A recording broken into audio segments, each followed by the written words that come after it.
नमस्कार। ज्योतिष शास्त्र में श्रद्धा और विश्वास रखने वाले सभी जातकों का पारलौकिक जगत चैनल में बहुत बहुत स्वागत है। देवगुरु बृहस्पति जो ज्ञान बुद्धि विवेक के कारक हैं, विद्या के कारक हैं, धन और मान सम्मान के कारक हैं, वो देवगुरु जिनको शास्त्रों का ज्ञान है, देवताओं के गुरु हैं, धर्म के कार्य कराते हैं, धर्म और अध्यात्म से आपको जोड़ते हैं।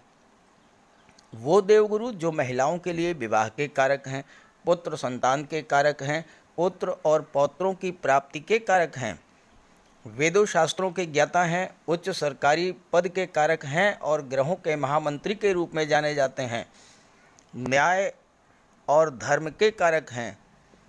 वो देवगुरु जो स्वर्ण के कारक हैं, शिक्षा और शिक्षण कार्य जिनके प्रभाव क्षेत्र में आते हैं, जो आपको अच्छा राजनेता और अच्छा प्रशासक बनाते हैं और जिनका इतना अधिक व्यापक प्रभाव है मानव जीवन पर, ऐसे देवगुरु बृहस्पति 13 अप्रैल को प्रातः 4:58 पर राशि परिवर्तन कर चुके हैं और राशि परिवर्तन करके अपनी ही राशि मीन राशि में गोचर कर रहे हैं। और मीन राशि में गोचर करते ही आपको एक नई उम्मीद देंगे, आशा की नई किरण लाएंगे और बिल्कुल नए तरह का परिणाम देंगे इस गोचर काल में। और अगले 1 वर्ष तक 21 अप्रैल 2023 तक देवगुरु का गोचर मीन राशि में ही रहेगा। कन्या राशि के जातकों के लिए देवगुरु का ये राशि परिवर्तन बहुत ही महत्वपूर्ण होगा, अत्यंत लाभप्रद होगा, इसमें कोई दो राय नहीं है, क्योंकि देवगुरु पूरे 12 वर्ष के बाद घर वापसी कर रहे हैं, अपने घर आ रहे हैं, अपनी राशि मीन राशि में गोचर कर रहे हैं। जैसा कि मैंने वीडियो के थंबनेल में लिखा है, देवगुरु हुए 5 गुना अधिक बलवान। तो पहले मैं आपको ये समझाऊंगा कि किस तरह अगले 1 वर्ष तक देवगुरु 5 गुना अधिक बलवान होंगे और फिर चर्चा करेंगे राशि परिवर्तन के प्रभाव के बारे में। ये राशिफल आपकी चंद्र राशि के आधार पर विश्लेषित किया जा रहा है और वीडियो के अंत में मैं आपको उपाय और सावधानियां भी बताऊंगा। तो चलिए वीडियो शुरू करते हैं।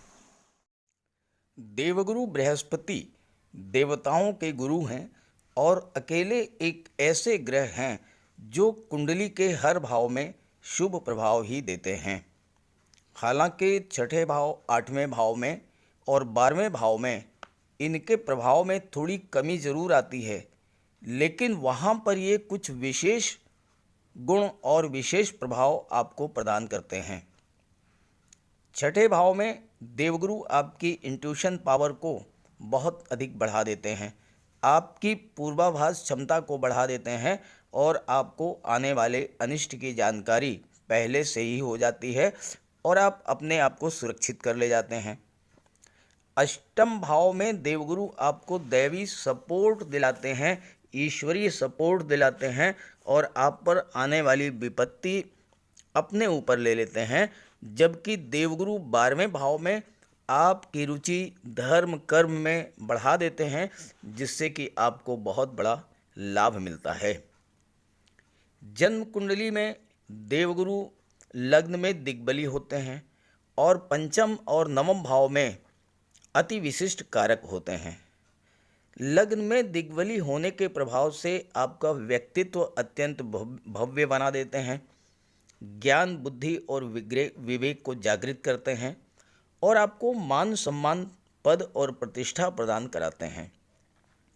पंचम भाव में अति विशिष्ट कारक होने के कारण आपको संतान का सुख मिलता है, विवाह के कारक बनते हैं देवगुरु और छात्रों को कंपटीशन में विजय दिलाते हैं, सरकारी नौकरी दिलाते हैं। देवगुरु के परम मित्र हैं सूर्य और बुध, जो ज्योतिष शास्त्र में राजा और युवराज के रूप में जाने जाते हैं, जबकि देवगुरु महामंत्री होते हैं। सूर्य और बुध 11वें भाव लाभ के भाव में अति विशिष्ट कारक होते हैं। तो देवगुरु सूर्य और बुध के प्रभाव से आपको प्रचुर मात्रा में धन भी उपलब्ध कराते हैं और ग्रहों के सेनापति मंगल, ग्रहों के राजा सूर्य, ये देवगुरु से ही ज्ञान प्राप्त करते हैं, मार्गदर्शन प्राप्त करते हैं और सूर्य और मंगल दोनों 10वें भाव में दिग्बली होते हैं, कर्म भाव में, और कर्म भाव में दिग्बली सूर्य और मंगल देवगुरु के प्रभाव से आपको शासन, प्रशासन, राजनीति, न्यायिक सेवा, विदेश सेवा, सैन्य क्षेत्र, चिकित्सा जगत, गेम्स, स्पोर्ट्स और टेक्निकल फील्ड में उच्च स्तर की सफलता दिलाते हैं और लाभ दिलाते हैं। शुक्र से भी देवगुरु की सममित्रता है और दोनों ही धन के प्रबल कारक हैं। शुक्र दैत्यों के गुरु हैं, देवगुरु देवताओं के गुरु हैं, दोनों ही परम ज्ञानी हैं और शुक्र कला, सौंदर्य, दाम्पत्य सुख और विवाह के कारक हैं। तो देवगुरु और शुक्र के सपोर्ट से आप दाम्पत्य सुख प्राप्त करते हैं, आपका विवाह होता है, नए जीवन की शुरुआत होती है जिसमें धन, वैभव, ऐश्वर्य और सुख ये सब आपको प्राप्त होता है। तो ऐसे देवगुरु अगले वर्ष तक 5 गुना अधिक बलवान होंगे। कैसे, आइए समझते हैं। पहली बात, देवगुरु का गोचर स्वराशि मीन राशि में हो रहा है। कोई भी ग्रह स्वराशि में हो या उच्च की राशि में तो वह सर्वश्रेष्ठ फल प्रदान करता है। स्वराशि में गोचर करते हुए देवगुरु आपको धन, वैभव की प्राप्ति कराएंगे, धन अर्जित करने के नए नए मार्ग प्रशस्त करेंगे, धर्म, अध्यात्म, राजनीति के क्षेत्र में उच्च स्तर की सफलता दिलाएंगे, शादी ब्याह कराएंगे, आपको संतान की प्राप्ति कराएंगे और कैरियर में उन्नति प्रदान करेंगे। दूसरी बात, देवगुरु 4 राशियों की कुंडली में हंस राजयोग बनाएंगे और 2 राशियों की कुंडली में नवम पंचम भाव में गोचर करेंगे, जहां की देवगुरु अति विशिष्ट कारक होते हैं और अत्यंत बलवान होते हैं और अपना सर्वश्रेष्ठ फल प्रदान करते हैं। तीसरी बात, कोई भी ग्रह सर्वाधिक बली तब होता है जब वह अंश बल से मजबूत हो। 29 जुलाई तक देवगुरु का अंश बल 12 डिग्री से अधिक रहेगा और देवगुरु अंश बल से अत्यंत बलवान होंगे। इसके बाद 29 जुलाई से 24 नवंबर तक वक्री अवस्था में आ जाएंगे। वक्री अवस्था में देवगुरु और भी अधिक शुभ फल प्रदान करते हैं और इसके बाद अंत में देवगुरु मित्र राशि, मित्र ग्रह बुध के नक्षत्र रेवती नक्षत्र में गोचर करेंगे, जहां वो और भी श्रेष्ठ फल देंगे। चौथी बात, किसी भी ग्रह का गोचर किस नक्षत्र में हो रहा है ये बहुत ही महत्वपूर्ण होता है। तो देवगुरु का गोचर पूर्वा भाद्रपद नक्षत्र में होगा, जो देवगुरु का अपना नक्षत्र है और यहाँ पर देवगुरु अत्यंत बलवान होंगे। इसके बाद उत्तरा भाद्रपद नक्षत्र में गोचर होगा, जो कि शनिदेव का नक्षत्र है और शनि से देवगुरु के सम संबंध हैं, तो यहाँ पर भी देवगुरु बलवान होंगे। और इसके बाद देवगुरु का गोचर अंत में बुध के नक्षत्र रेवती नक्षत्र में होगा और मित्र ग्रह बुध के नक्षत्र में गोचर करते हुए भी देवगुरु अत्यंत बलवान होंगे। और पांचवी महत्वपूर्ण बात कि देवगुरु के इस गोचर काल में देवगुरु का गोचर तो मीन राशि में होगा, जबकि इस पूरे गोचर काल में मंगल का गोचर कुंभ राशि, मीन राशि, मेष, वृष और मिथुन राशि में होगा। यानी देवगुरु 12वें भाव में तो मंगल 11, 12, 1, 2 और 3 इन भावों में गोचर करेंगे और इस तरह से पूरे गोचर काल में मंगल देवगुरु के बहुत ही नज़दीक रहेंगे। मंगल क्या है? मंगल पराक्रम, साहस, शौर्य के कारक हैं। आपको कार्य करने की असीम ऊर्जा प्रदान करते हैं। तो इस पूरे गोचर काल में देवगुरु आपके ज्ञान, बुद्धि, विवेक में वृद्धि करेंगे। तो मंगल आपके साहस, पराक्रम, शौर्य और ऊर्जा में वृद्धि करेंगे। तो जब ज्ञान, बुद्धि और बल का मेल हो तो वो कौन सी ऐसी चीज़ है जिसे आप हासिल नहीं कर पाएंगे? तो यही वजह है कि देवगुरु 5 गुना बलवान होंगे इस राशि परिवर्तन के बाद। अब बात करते हैं राशियों पर देवगुरु के इस राशि परिवर्तन के प्रभाव के बारे में। तो ये है कन्या राशि के जातकों की कुंडली। कन्या राशि बुध की उच्च की राशि है और बुध देवगुरु के परम मित्र हैं और देवगुरु 13 अप्रैल को आपकी कुंडली के सप्तम भाव में गोचर करेंगे और हंस राजयोग का निर्माण करेंगे। हंस राजयोग किसी भी जातक की कुंडली में तब बनता है जब देवगुरु स्वराशि में या उच्च की राशि में गोचर करें और केंद्र के भाव में गोचर करें। तो यहाँ पर देवगुरु का गोचर मीन राशि में हो रहा है, जो कि देवगुरु की अपनी ही राशि है, और केंद्र के भाव में हो रहा है, तो यहाँ पर हंस राजयोग का निर्माण हो रहा है। कन्या राशि एक बहुत ही महत्वपूर्ण राशि है, क्योंकि इसके स्वामी बुध हैं। बुध क्या हैं? बुद्धि, ज्ञान, तर्क, वाक शक्ति, लेखन शक्ति, स्किल और कौशल के कारक हैं। और आप जानते हैं कि बुद्धि के बगैर तो मनुष्य शून्य है। और बुद्धि के कारक हैं बुध। बुध फास्ट मूविंग प्लेनेट हैं, बहुत जल्द रिजल्ट देते हैं। और बुध आपको चतुराई और स्किल प्रदान करते हैं, आपको अत्यंत बुद्धिमान बना देते हैं, कुशल वक्ता बना देते हैं। और बुद्धि से रिलेटेड जो भी कार्य हैं, जैसे बैंकिंग है, फाइनेंस है, शेयर मार्केट है, शिक्षण है, मैनेजमेंट है, आईटी सेक्टर है, कंप्यूटर है, कम्युनिकेशन है, व्यापार है, वाणिज्य, ये सब कुछ बुध के प्रभाव में आते हैं। और ऐसे बुध कन्या राशि के स्वामी हैं। और बुध देवगुरु के साथ मिलकर किस तरह से आपके जीवन को प्रभावित करेंगे, यही चर्चा का विषय होगा। अब आप देखिए कि 13 अप्रैल को देवगुरु का गोचर सप्तम भाव में होगा और वर्तमान में बुध का गोचर अष्टम भाव में है, लेकिन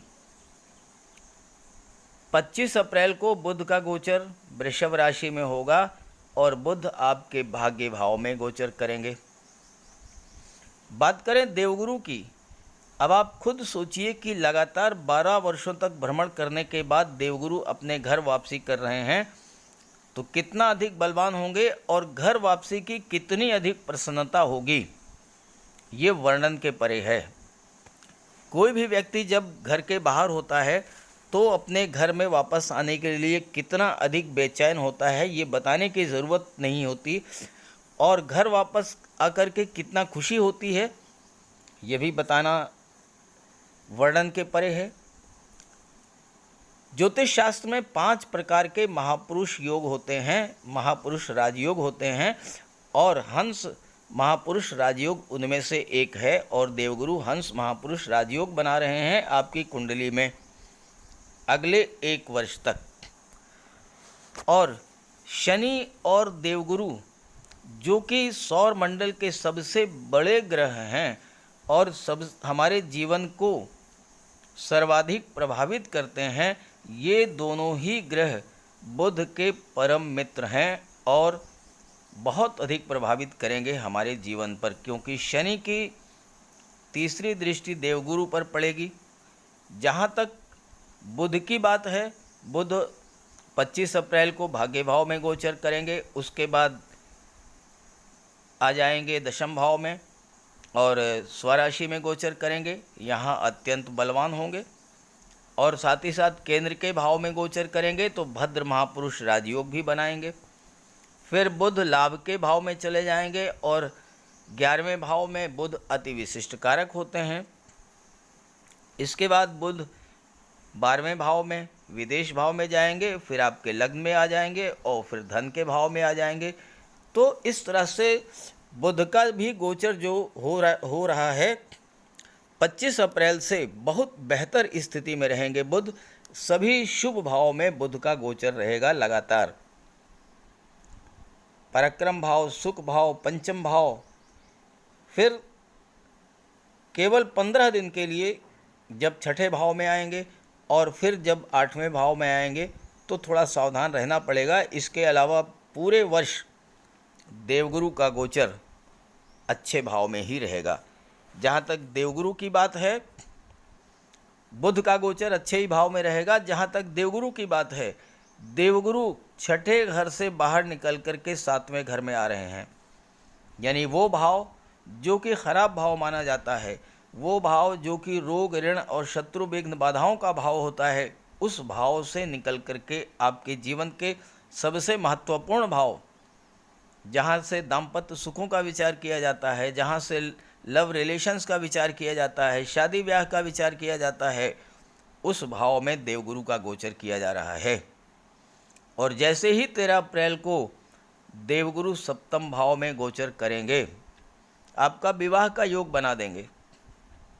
उन कन्याओं का विवाह करा देंगे जिनके विवाह में अभी तक बाधा आ रही थी, बात बनते बनते बिगड़ रही थी, और अब हंस राजयोग के बनते ही विवाह के प्रबल योग बनेंगे, विवाह के रिश्ते मिलेंगे और विवाह पूर्ण होगा।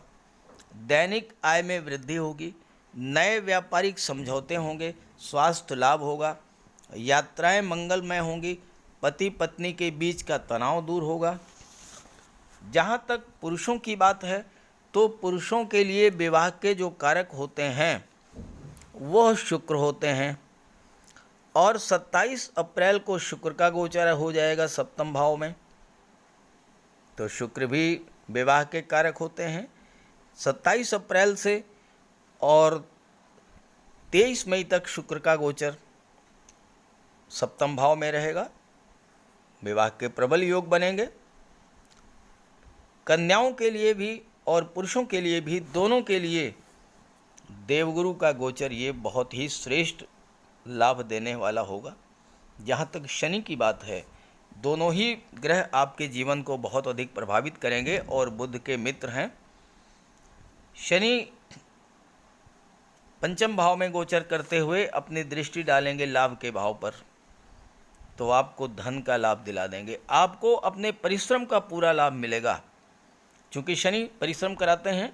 और 29 अप्रैल को शनि राशि परिवर्तन कर देंगे, 29 अप्रैल को छठे भाव में आ जाते हैं, और छठे भाव में शनि बहुत अच्छा रिजल्ट देते हैं, क्योंकि शनि के प्रभाव से पहली बात तो ये है कि आपके शत्रुओं का विनाश करेंगे, आपको रोग से मुक्ति दिला देंगे, और कर्ज अगर है तो कर्ज उतर जाएगा। विदेश से आपको बहुत बड़ा धन का लाभ मिलेगा। हायर एजुकेशन के लिए विदेश जाना चाहते हैं तो आप विदेश चले जाएंगे। ये तो हुई बात शनि की। 29 अप्रैल से 12 जुलाई तक शनि छठे भाव में रहेंगे, और 12 जुलाई को फिर शनि पंचम भाव में ही आ जाएंगे, जो कि संतान और शिक्षा का भाव है। और 12 जुलाई से और 17 जनवरी 2023 तक शनि का गोचर पंचम भाव में ही रहेगा। तो कहना ही क्या है, उन जातकों के लिए जो कॉम्पिटिटिव एग्ज़ाम्स की तैयारी कर रहे हैं उनके लिए बहुत बेहतर योग रहेगा।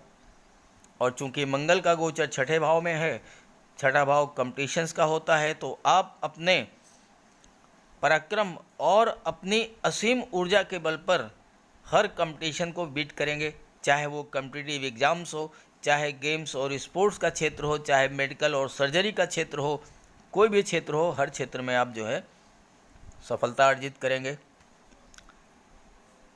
चलिए अब बात कर लेते हैं देवगुरु के बारे में विस्तार से। देवगुरु आपकी कुंडली के सप्तम भाव में हंस महापुरुष राजयोग बना रहे हैं। हंस महापुरुष राजयोग बनने पर व्यक्ति के ज्ञान, बुद्धि और विवेक में इतनी वृद्धि होती है कि देवगुरु किसी भी समस्या से निपटने और उस समस्या से बाहर आने का मार्ग सुझा देते हैं। आपके दाम्पत्य जीवन में किसी तरह की कोई समस्या आ रही थी, लव रिलेशंस में कोई समस्या आ रही थी, पार्टनरशिप के मामलों में किसी तरह का तनाव था, कोई समस्या थी, तो जैसे ही देवगुरु हंस राजयोग बनाएंगे, आप अपने बुद्धि और विवेक के प्रभाव से उस समस्या से बाहर निकल आएंगे। देवगुरु धर्म और सत्कर्म के कारक हैं, नैसर्गिक रूप से शुभ ग्रह हैं, तो आपका झुकाव स्वाभाविक रूप से धर्म कर्म में होगा, ईश्वर में आपकी आस्था बढ़ेगी, और इसका परिणाम होगा कि आपके सभी कार्य स्वतः बनते चले जाएंगे। देखिए, जीवन में दिक्कतें तो आती रहती हैं, संघर्ष करना पड़ता है, और शनि की दृष्टि पड़ रही है तो संघर्ष बढ़ेगा। लेकिन जो व्यक्ति दिक्कतों को फेस कर ले जाता है, संघर्षों को बीट करके आगे निकल आता है, वो और भी मजबूत हो जाता है और भी निखर करके सामने आता है। तो देवगुरु सप्तम भाव में यही करेंगे, क्योंकि देवगुरु की दृष्टि जो है वो आपके लग्न भाव पर पड़ेगी। और लग्न भाव क्या है? आपका व्यक्तित्व है, आपका स्वभाव है, आपकी कार्य करने की शैली है, वर्क कल्चर है।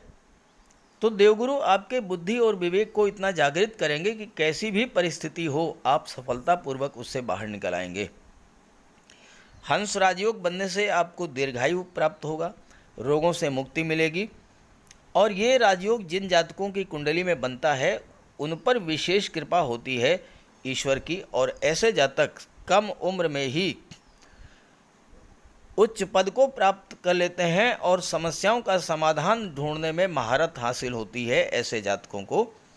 और ये व्यक्ति जीवन में अच्छे काउंसलर बनते हैं, अच्छे लीगल एडवाइज़र बनते हैं, अच्छे मनोवैज्ञानिक और अच्छे व्यापारी बनते हैं। सप्तम भाव में ये राजयोग बन रहा है और सप्तम भाव से दाम्पत्य सुख और विवाह का विचार किया जाता है और देवगुरु आपका विवाह करा देंगे।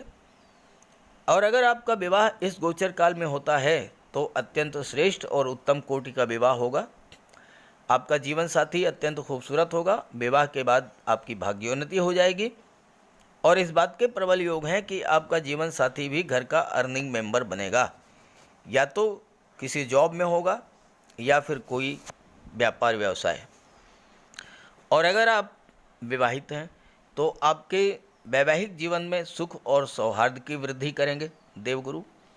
आपका व्यक्तित्व अत्यंत सौम्य होगा, वाणी मधुर होगी, व्यवहार मिलनसार होगा और आप अपने व्यवहार और वाणी के बल पर दाम्पत्य जीवन या लव रिलेशंस में आ रही किसी भी कटुता और तनाव को समाप्त कर लेंगे।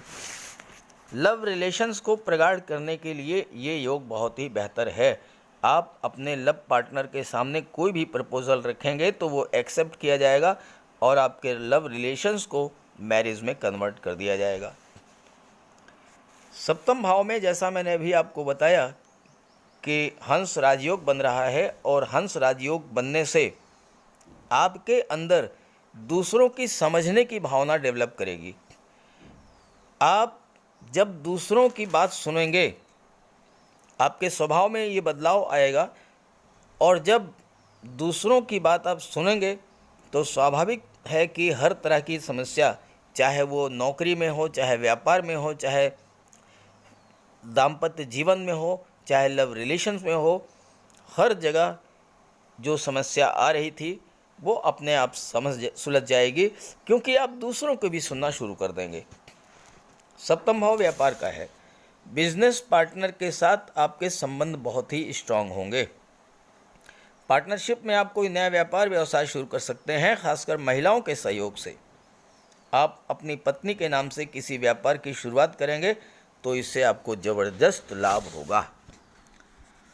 और चूँकि सूर्य विदेश भाव के स्वामी हैं और सूर्य देवगुरु के परम मित्र हैं, तो ऐसे में आपको विदेश से भी बहुत धन प्राप्त होगा। यात्राएं करेंगे, आप विदेश में सेटल होंगे, उच्च शिक्षा के लिए विदेश जा सकते हैं। और अगर आप विदेश सेवा में हैं तो आपका होल्ड होगा वहाँ पर। ऐसे जातक बहुत अच्छे राजनयिक होते हैं और एक्सपोर्ट इंपोर्ट के व्यापार व्यवसाय में भी आपको बहुत बड़ा लाभ मिलेगा। सप्तम भाव तुला राशि का होता है। तुला राशि क्या है? संतुलन है। तुला राशि व्यापार है, तुला राशि न्याय है। तो ये राजयोग आपको मानसिक स्थिरता और संतुलन प्रदान करेगा। आप व्यापार के क्षेत्र में हैं तो आगे बढ़ेंगे और बुलंदियों पर पहुंचेंगे। आप बड़े व्यापारी और व्यवसायी बन सकते हैं और उच्च स्तर की सफलता अर्जित करेंगे। विवाह से आपको धन का लाभ होगा और पैतृक संपत्ति का भी लाभ आपको हो सकता है। तो ये तो रहा देवगुरु का प्रभाव। अब बात कर लेते हैं देवगुरु की दृष्टियों के बारे में, क्योंकि देवगुरु को 3 दृष्टियां प्राप्त हैं, पंचम, सप्तम और नवम, और देवगुरु की ये दृष्टियां अमृत वर्षा करती हैं। देवगुरु की पंचम दृष्टि पड़ेगी कुंडली के एकादश भाव पर, लाभ के भाव पर, और इसके स्वामी हैं चंद्रमा। देवगुरु आपको हर तरह का लाभ करा देंगे। धन का लाभ, संतान का लाभ, शिक्षा, मान सम्मान, पद और प्रतिष्ठा, ये सभी लाभ आपको मिलेंगे। 11वां भाव हमारी इच्छाओं, हमारी कामनाओं, हमारे सपनों को रिप्रेजेंट करता है। और 11वें भाव के स्वामी है चंद्रमा, और चंद्रमा क्या है? हमारा मन।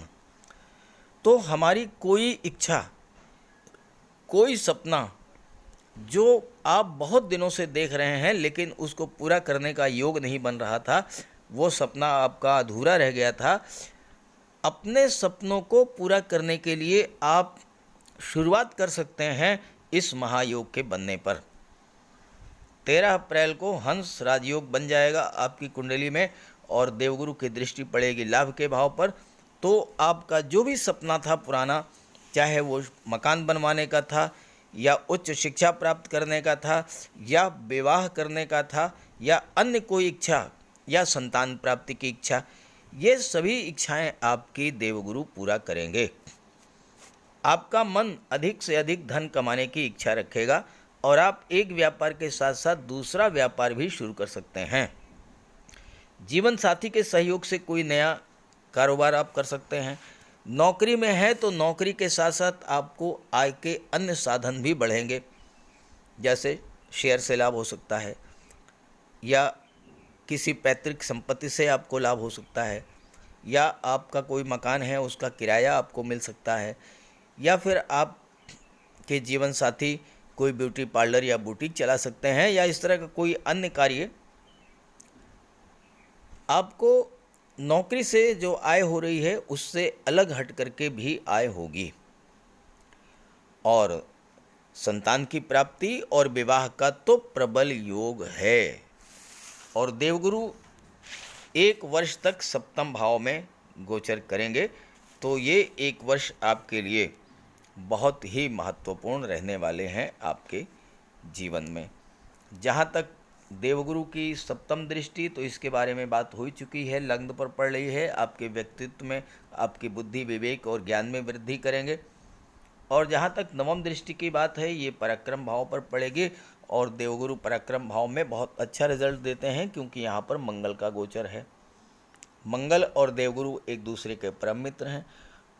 पराक्रम भाव मंगल का ही भाव होता है, और उसके स्वामी जब मंगल हैं तो आपके अंदर कार्य करने की असीम ऊर्जा होगी।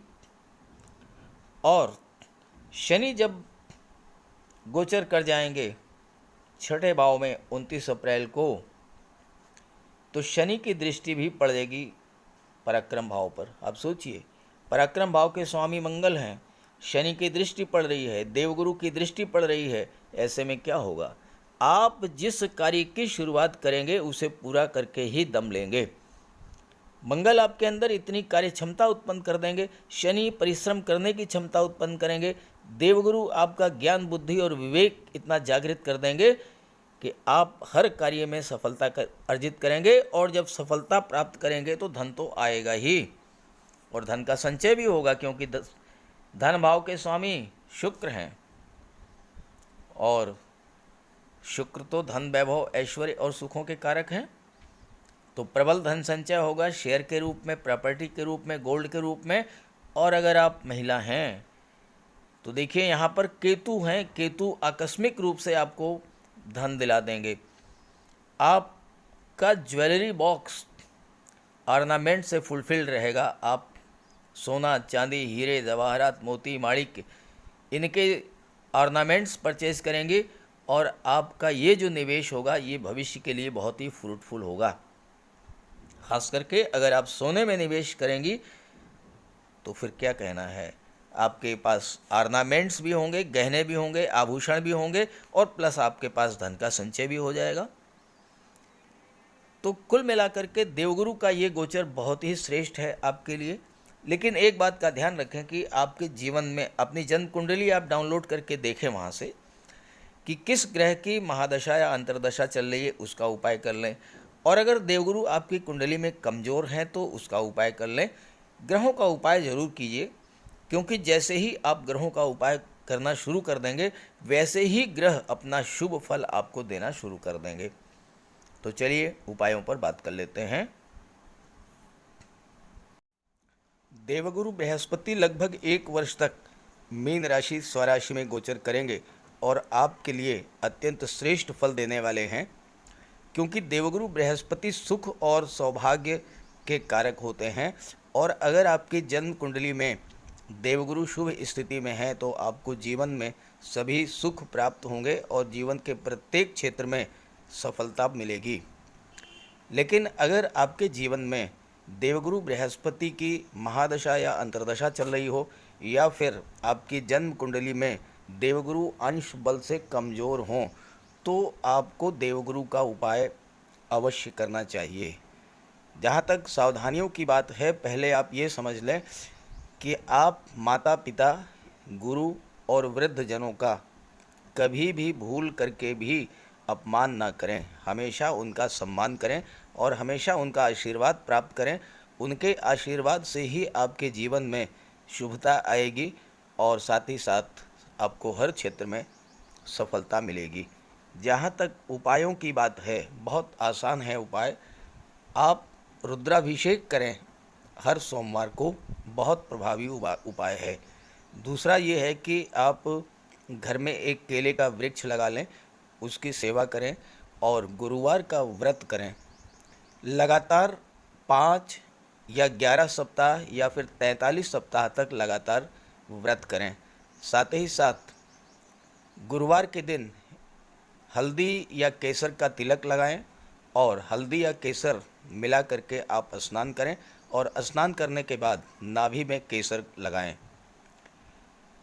आप अपने घर में पीले रंग के फूल वाले पौधे ज़रूर लगाएं, खास करके कनेर का फूल पीले रंग का होता है, वो लगाएं और पूजा में उसे जो है आप प्रयोग करें।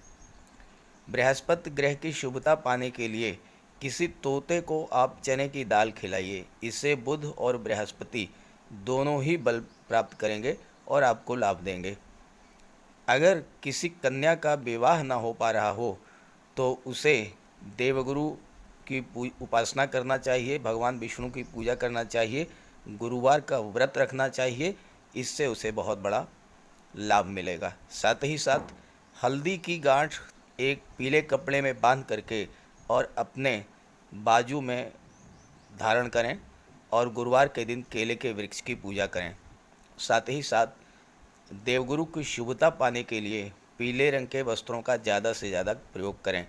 जैसे बिस्तर में पीले रंग की चादर या पीले रंग के पर्दे, और पहनने के जो वस्त्र हैं वो भी पीले रंग के हों, तो इससे आपको बहुत बड़ा लाभ प्राप्त होगा।